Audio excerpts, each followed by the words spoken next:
এরকম ভয়ঙ্কর একটা ব্যাপার। তা আমাদের দেশে দেখা যায় যে ওরকম অনেক কথা আছে, ধরেন একটা আছে রাতের নখ কাটা ঠিক না, শুনছেন আপনারা? ভাঙা আয়না মুখ দেখা ঠিক না, ভাঙা প্লেটে খানা খাওয়া ঠিক না, রাতের বেলায় বা প্লেটের পানি বাহিরে ফেলানো ঠিক না।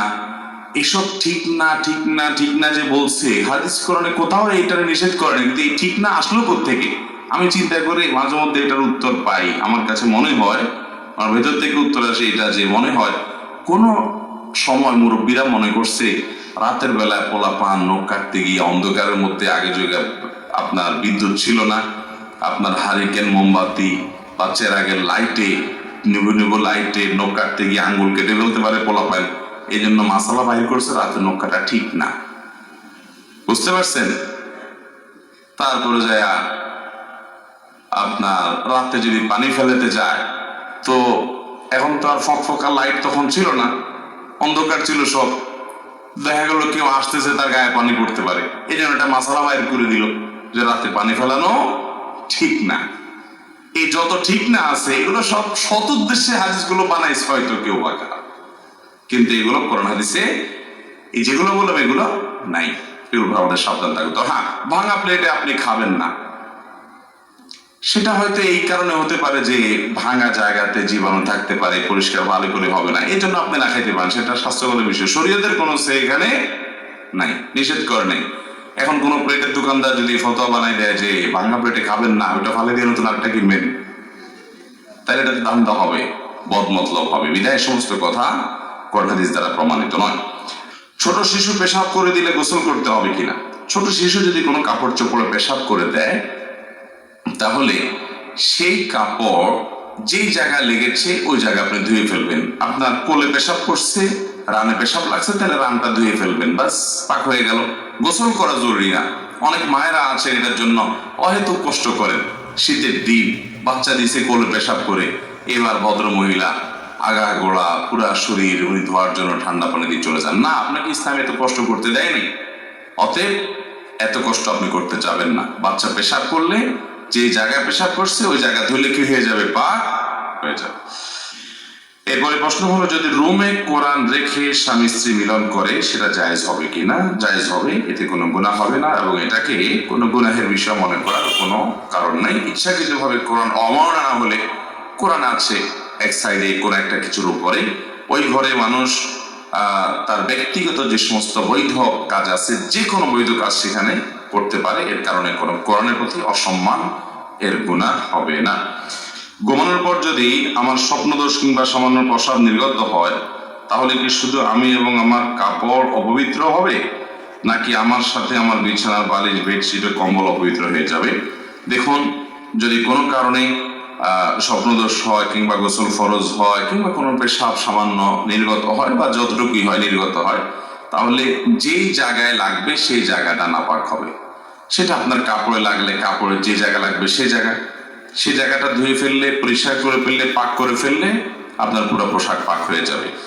আপনার স্বপ্নদোষ হলে অথবা গোসল ফরজ হলে আপনার পুরো বিছানার চাদর পুরোটাই নাপাক হয়ে যাবে, এমনটা জরুরি। বিছানার চাদর যদি না লাগে কোনো নাপাক, তাহলে ওটা নাপাকই হবে না। পরনের পোশাকে তো অবশ্যই লাগার কথা, অতএব সেটা নাপাক হবে, কিন্তু বিছানার চাদরে না লাগলে সে নাপাক হবে না। আর বালিশে লাগার প্রশ্নই ওঠে না, যার কারণে সেখানে নাপাক হবে না। হ্যাঁ, যদি কোনোভাবে বালিশে লেগে যায় তাহলে সেটা নাপাক হবে, ওইটা ধুয়ে ফেলতে হবে। অতএব স্বপ্নদোষ হলে একেবারে বালিশ, বিছানা চাদর সব পাক করতে হবে, দিতে হবে, এমনটা কোনো আবশ্যক নয়। যেখানে লাগছে সেটা দিতে হবে। প্রথম রাকাতে সূরা নাস পড়লে করণীয় কি? প্রথম রাকাতে সূরা ফালাক পড়লে বলে, দ্বিতীয় রাকাতে সূরা কাউসার পড়লে করণীয় কি? দেখুন, কোরআনে কারীমের তারতিব রক্ষা করে তেলাওয়াত করা নামাজের মধ্যে এটা সুন্নাহ। এই জন্য আপনি প্রথম রাকাতে সূরা ফালাক যদি পড়েন, তাহলে দ্বিতীয় রাকাতে আপনি সূরা নাস পড়বেন, উল্টা পেছনে যাবেন না, সামনের দিকে যাবেন। এটাই হলো সুন্নাহ, তারতিব রক্ষা করা। যদি তারতিবের খেলাফ হয়ে যায় নামাজ হয়ে যাবে, কিন্তু এটা একটা অনুচিত কাজ হলো, সুন্নাহর খেলাফ কাজ হলো, নামাজ হয়ে যাবে। নামাজটা কোয়ালিটিতে ত্রুটি হলো, পরবর্তীর জন্য সাবধানে থাকতে হবে, নামাজ হয়ে যাবে। আর যদি কেউ প্রথম রাকাতে সূরা নাস পড়ে বসে আছে, কুল আউযু বিরাব্বিন নাস, এরপরে সূরা কি? সূরা নাসের পরে সূরার নাম কি? আর সূরাই নেই, নাম থাকবে কোত্থেকে? এখন প্রথম রাকাতে বেচারা নামাজ পড়ে বসে আসছে, বা দ্বিতীয় রাকাতে কি করবে? এই জন্য অনেক ফুকাহে কেরাম পরামর্শ দিয়েছেন, ফুকাহানা পরামর্শ দিয়েছেন যে দ্বিতীয় রাকাতেও সে সূরা নাসই পড়বে, তৃতীয় রাকাতেও সে আবার সূরা নাসই পড়বে। অতএব এর মাধ্যমে তার নামাজ হয়ে যাবে, কিন্তু ইচ্ছাকৃত এরকম করবে না। এটা হতে পারে কখনো অনিচ্ছাকৃত হয়ে গেছে, হ্যাঁ, তাহলে কোনো অসুবিধা নেই, নামাজ হয়ে যাবে। ইমামের পিছনে নামাজ আদায় করার সময় মুক্তাদির ভুল হলে করণীয় কি জানতে চাই। ইমামের পিছনে যদি মুক্তাদির ভুল হয় তাহলে দেখতে হবে সে ভুলের ধরনটা কেমন। ভুল তিন প্রকারের হতে পারে। এক, কোনো ফরজ তরক হয়ে গেছে। দুই, কোনো ওয়াজিব ছুটে গেছে। তিন, কোনো সুন্নত ছুটে গেছে। পুরো নামাজের মধ্যে তিন ধরনের কাজ আছে। টোটাল কয় ধরনের কাজ আছে? হয় ফরজ, নয় ওয়াজিব, না হয় সুন্নত। ফরজ ছুটে গেলে নামাজই হবে না, সোসেস দেওয়া কুলাবে না, তাই না? আর ওয়াজিব ছুটে গেলে শেষে সিজদা সাহু দিলে নামাজ হয়ে যাবে। আর যদি সুন্নত ছুটে যায় তাহলে কি হবে? নামাজ হয়ে যাবে এবং সিজদা সাহু দেওয়া লাগবে। এখন ইমামের পেছনে কারোর যদি ফরজ ছুটে যায় তাহলে তার নামাজই হবে না। ওয়াজিব ছুটে গেছে তাহলে তার নামাজ হয়ে যাবে। ব্যক্তিগতভাবে যদি নামাজ একা একা নামাজ পড়তে গিয়ে যদি আপনার ওয়াজিব ছুটতো তাহলে সিজদা সাহু দেওয়া লাগতো। যেহেতু ইমামের পেছনে আছে যেন পার্থক্য হলো তার সিজদা সাহু দেওয়া লাগবে না। ইমামের পিছনে যদি ওয়াজিব ছুটে যায় মুসল্লির তাহলে সেক্ষেত্রে তার সিজদা সাহু দেওয়া লাগবে, কারণ সে তো ইমামের আনুগত্য করছে। সিজদা দিতে গেলে তো ইমাম থেকে আলাদা হতে হবে। ইমাম তো আর বলেছে তার বলের জন্য সেই ইমাম থেকে আনুগত্য থেকে বের হয়ে আলাদা সিজদা সাহু বেশি অপশন নাই।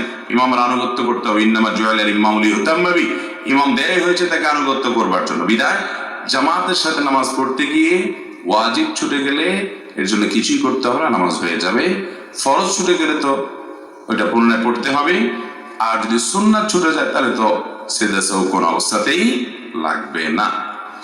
আমাদের পৌরসভার শতকরা 70% লোক ভাই বোনের সম্পর্ক নাই, কোরআন হাদিসের পরিণতি কি? জবাব চাই। ভাই বোনের সম্পর্ক নাই মানে কি?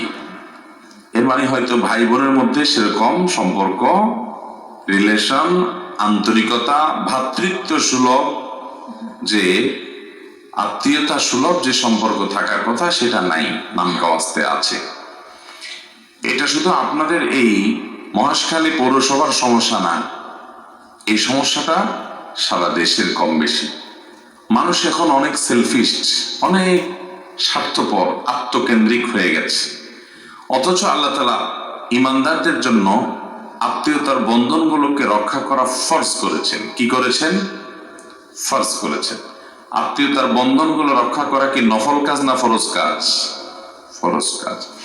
আত্মীয়তার বন্ধন যদি কেউ ছিন্ন করে, নবী করিম সাল্লাল্লাহু আলাইহি সাল্লাম বলেছেন আল্লাহ তাআলা তাকে ছিন্ন করে দিবেন। যে ব্যক্তি আত্মীয়তার বন্ধনকে জোড়া লাগাবে আল্লাহর ভয়ে, আল্লাহর নির্দেশের কারণে, আত্মীয়ের সাথে আগ বেড়ে মিশতে যাবে, তার সাথে সুসম্পর্ক রাখবে, তার উপকার করবে, তার সাথে কানেক্টেড থাকবে, যোগাযোগ রাখবে, ওই ব্যক্তি আল্লাহ রাব্বুল আলামিন তাকে সংযুক্ত করবেন, তার সাথে আল্লাহ রাব্বুল আলামিন সংযুক্ত হবেন, সংযুক্ত রাখবেন তাকে। এটা আল্লাহ তাআলার ওয়াদা এবং হাদিসে বর্ণিত হয়েছে। মোহতারাম হাজিরিন, আত্মীয়তার বন্ধন রক্ষা করা এটা কি সুন্নত না নফল? ফরজ কাজ। অতএব আপনার ভাইয়ের সাথে আপনার কোনো যোগাযোগ নাই, কথাবার্তা নাই, উঠা বসা নাই, উল্টা বরং মামলা মোকদ্দমা আছে, হ্যাঁ, শত্রুতা আছে, তার ভালো দেখতে পারেন না, পারলে তার জমিটা মেরে দেন, বাবার সম্পদে তার ভাগটা না দিয়া বাঁচতে পারলে সেই চেষ্টা করেন। এই রোগ বা প্রবণতা যদি থাকে তাহলে নবী করিম সাল্লাল্লাহু আলাইহি সাল্লাম বলেছেন লা ইয়াদখুলুল জান্নাতা কাতি', আত্মীয়তার সম্পর্ক যে ছিন্ন করে সে জান্নাতে যাবে নো এন্ট্রি। মুসলমান হওয়ার পরও যে লোকগুলো জান্নাতে যেতে পারবে না সে কপাল পড়া মানুষগুলোর ভিতরে একটা হলো আত্মীয়তার সম্পর্ক ছিন্নকারী। এখন আপনি বলবেন ভাই আত্মীয়তার সম্পর্ক কিভাবে জোড়া দেব? আমি যদি একটু তার সাথে মিশতে যাই সে তো আমার সাথে মিশতে চায় না, এক হাতে কি আর তালি বাজে? আমি একটু তার উপকার করতে চাই সে তো আমার ছায়াও দেখতে চায় না।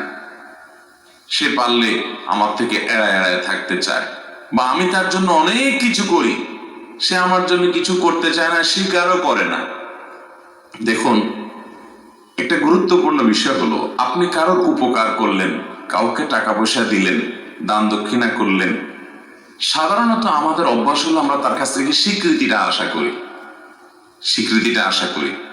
যে লোকটার জন্য এত কিছু করলাম, অন্তত সে মুখে স্বীকার করুক যে আমি তার জন্য করছি। এটা আশা করি না মনে সময়। সূক্ষ্ম একটা বিষয় হলো, এটাও আপনার লৌকিকতা কিংবা মানুষের কাছ থেকে আপনি বিনিময় আশা করার যে অপরাধ, সেটার মধ্যে সামিল হওয়ার ভয় আছে। আপনি তার কাছ থেকে কোনো ফিডব্যাক আশা করবেন না। দেখুন, অনেক সূক্ষ্ম একটা ব্যাপার, কিন্তু আল্লাহ তাআলা কোরআনে বলেছেন, وَيُطْعِمُونَ الطَّعَامَ عَلَى حُبِّهِ مِسْكِينًا وَيَتِيمًا وَأَسِيرًا إِنَّمَا نُطْعِمُكُمْ لِوَجْهِ اللَّهِ لَا نُرِيدُ مِنكُمْ جَزَاءً وَلَا شُكُورًا। আল্লাহ তাআলা নেককার এবং জান্নাতি লোকগুলোর বৈশিষ্ট্য সূরা তাহারে উল্লেখ করতে গিয়ে বলেছেন, তারা মানুষকে খাদ্য দান করে, মানুষকে দান দক্ষিণা করে, এবং এগুলো করার পর বলে, ইন্নামা নুতইমুকুম লিওয়াজহিল্লাহ, ও ভাই, তোমাকে আমি এটা খাওয়াইলাম, দান করলাম আল্লাহকে খুশি করবার জন্য। লা নুরিদু মিনকুম জাযাআ, তুমি এটার বিনিময়ে আমাকে আবার কিছু দিবা, আমি দিলাম তুমিও আমাকে দিবা, এই আশা তো নাই। এমনকি ওয়ালা শুকুরা, তোমার থেকে থ্যাঙ্কসও আমি আশা করি না। তোমার থ্যাঙ্কসও আমার দরকার নাই। আমি থ্যাঙ্কস কার কাছে চাই? আল্লাহর কাছে চাই। খুব সূক্ষ্ম বিষয়, কিন্তু আপনি অনেক উপকার করলেন, লোকটা আপনাকে থ্যাঙ্কসও দিল না, স্বীকারটা পর্যন্ত করলো না, ভাব দিল সে নিজে নিজে সব করছে। আপনি যে এত কিছু করে দিচ্ছেন, সে স্বীকারটা পর্যন্ত করতে রাজি না। এরকম লোক আছে না আমাদের সব? যদি সে স্বীকার না করে, তাহলে সে নিজে অপরাধী হবে, কারণ সে নাশকর, সে অকৃতজ্ঞ। কিন্তু আপনি স্বীকারের আশা করবেন না। অনেকে আছে, না ওর জন্য আর কিছু করবো না, এত কিছু করলাম, নেমু গরম, স্বীকারই করে না, তাহলে ওর জন্য আর কিছু করবো না। এরকম আমরা করি কি করি না? তো ওর কাছ থেকে স্বীকারের আশা যদি আপনি করেন, তাহলে আল্লাহর কাছ থেকে কি বিনিময় পাবেন? আল্লাহর কাছে বিনিময় চাবেন, আর কোনো ফিডব্যাক চাইবেন না, কিচ্ছু চাই না, শুধু আল্লাহর কাছে বিনিময় চাই। তার কাছ থেকে থ্যাঙ্কসটা পর্যন্ত আশা করি না। যা চাওয়া সব কার কাছে চাই? আল্লাহর কাছে। এর বলা হয় ইখলাস। ভাই, ইখলাসের একটা মজা আছে, আজীব এক স্বাদ আছে। আপনি আপনার ভাই, আপনার বোন, তার বাচ্চাদেরকে হাদিয়া তোফা দেন, সারা বছর দেন, প্রতি বছর ঈদের দেন, তারা আপনার বাচ্চার দিকে সে তাকাইয়া দেখেও না, দেয়ও না, আছে তাও দেয় না। মানুষ হিসেবে কষ্ট লাগবে, এটা স্বাভাবিক, যে আমি এত দেই, ও একবারও দেয় না। আমার অভাব নাই, কিন্তু একটু দেখ না আমার বাচ্চারা, আমার তো ভালো লাগে, দেয় না সে। তো এই যে আপনি দিয়ে আবার সে দিচ্ছে না কেন, সেটা আশা করছেন, এটা আপনার আমল বিনষ্টকারী বিষয় হতে পারে। এই জন্য আপনি এটা আশা করবেন না। সে দেয় না, সে আল্লাহর কাছে জবাবদিহি করবে, কেন তার ভাতিজাদের খেয়াল রাখে না, ভাইয়ের প্রতি খেয়াল রাখে না, আত্মীয়তার সম্পর্ক রক্ষা করে, সে গুনাহগার হবে। বাট আমি আমার দায়িত্ব পালন করব, আমি তার কাছ থেকে কিছু আশা করব না, আমি আশা করব আল্লাহর কাছ থেকে। এই পলিসি যদি মাথায় রাখেন এবং এই মূলনীতি যদি আপনি অনুসরণ করেন, তাহলে দেখবেন আত্মীয়তার সম্পর্ক রক্ষা করা আপনার জন্য ইজি হয়ে গেছে, সহজ হয়ে গেছে। শয়তান আপনাকে আত্মীয়তার সম্পর্ক থেকে নড়াতে পারবে না। আর না হলে শয়তান আপনাকে কুবুদ্ধি দিবে, আরে তুমি এত কিছু করো, ও তো স্বীকারটা পর্যন্ত করে না, তুমি এত কিছু করো, ও একটু কিছু করো। দেখবেন আপনার নিজের বই বলবে আপনাকে যে তুমি তোমার ভাই বোনের জন্য কি না করছো, জীবনটা দিয়ে ফেলছো। ওরা ওরা স্বীকারটা পর্যন্ত করে না। বউ দেখবেন ফুসলাবে, আছে না নাই? তখন বউকে এ ওয়াজ শুনে দিবেন যে আমি আমার দায়িত্ব পালন করছি, ওর কাছ থেকে কিছু পাওয়ার আশা না। ও আমার জন্য চুল পরিমাণ কিছু না করলেও, ও না করার কারণে আল্লাহকে জবাব দিয়ে করবে, আমার কোনো সে নাই। আমি যা করছি এটার বিনিময়ে ওর কাছ থেকে কিচ্ছু চাই না, থ্যাঙ্কসটাও চাই না। আল্লাহ কোরআনে নেককারদের প্রশংসা করে তাদের বর্ণনা দিতে গিয়ে আল্লাহ বলেছেন, লা নুরিদু মিনকুম জাযাআন ওয়ালা শুকুরা। তারা দান করে বলবে তোমাদের কাছে, ও ভাইয়েরা, তোমাদের যাদের দান করলাম, উপকার করলাম জীবনে, তোমাদের কাছ থেকে বিনিময়ও চাই না, শুকরিয়া বা কৃতজ্ঞতা, থ্যাংক ইউ আশা করি না। তাহলে এইভাবে যদি আপনি দেখেন, তখন আত্মীয়তার সম্পর্ক রক্ষা করা কি হবে? সহজ।